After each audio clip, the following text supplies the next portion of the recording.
Hello, this is Geoff Walker with In-Depth Studies. Today we're looking at Geoff's thoughts on New Covenant theology, and we are in the book of Hebrews, chapter 3, verses 16 to 19.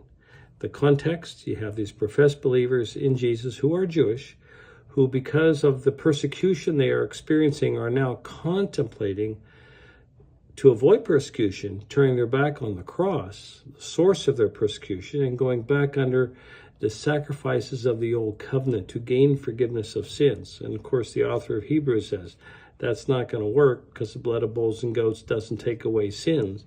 But in the midst of that, he says this: who were they who heard and rebelled? Were they not all those Moses led out of Egypt? And with whom was he angry for 40 years? Was it not with those who sinned, whose bodies perished in the wilderness? And to whom did God swear that they would never enter his rest, if not to those who disobey? So we see that they were not able to enter because of their unbelief.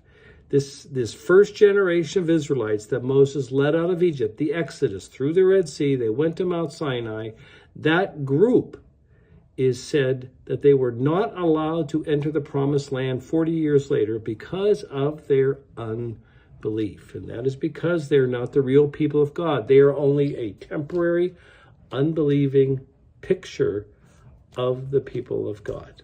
This comes out quite clear here in the book of Hebrews.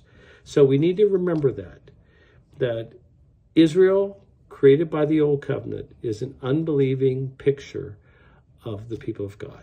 And if this has been helpful, check out more of Geoff's thoughts on YouTube, and there you can subscribe. Thanks so much. Bye-bye.